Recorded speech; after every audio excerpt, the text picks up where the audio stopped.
So welcome to one of our promotional series for GIEQ 6. Here we are looking using a Pentax EC38-i20cL colonoscope in the hepatic flexure of a patient who's previously had endoscopic mucosal resection of a large non-pedunculated colorectal polyp. And the question is, how do you see what a scar looks like? So this is an endoscopic resection scar. Why? Because it has a pale area into which you cannot follow the large vessels of the colon. So if we take this large vessel here and then we look around to the right and see that this doesn't come into the scar, it stops at the scar. These large vessels, they also stop at the scar, and in the scar we do have these wispy little capillaries, but we don't have any large vessels. That's number one. Number two, the scar is paler than the background. You can clearly see that here, as we go up, that the scar is paler than the background mucosa. So this is another critical feature of a scar if you're looking for one. And then in this scar there are lots of nodules. There'll be one here, one there, one towards the bottom. And the question is, do they indicate recurrence or not? So to decide that, we probably need to get out of white light and go into a virtual chrome endoscopy mode. So we can do that here on the back. First, we can actually nicely see the vascular pattern using some enhanced definition.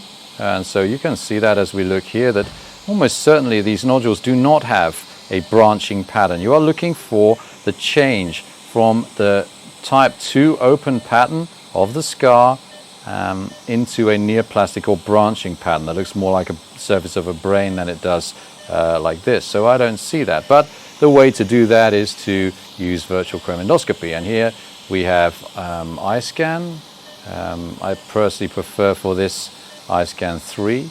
And you can clearly see, if we pause it, type 2, open pit pattern, next nodule,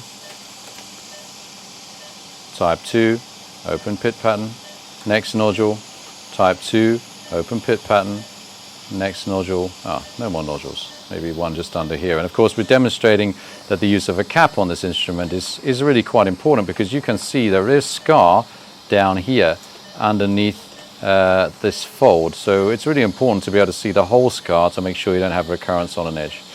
So all these nodules, and there's another nodule here, maybe it's the one I meant, is also having maybe even a type 1 pattern. And this indicates that probably there were clips on this before, and that this is remaining clip artifact after the clip has fallen off and after the inflammation has settled down. So there you have it. This is how to identify and characterize an endoscopic resection scar for evidence of adenoma recurrence. Another little nodule here, characterize that. Again, type 2 open pit pattern. So no evidence of recurrence in this scar. This is a critical skill for the general endoscopist, to be able to rule out the presence of recurrence at an endoscopic resection scar.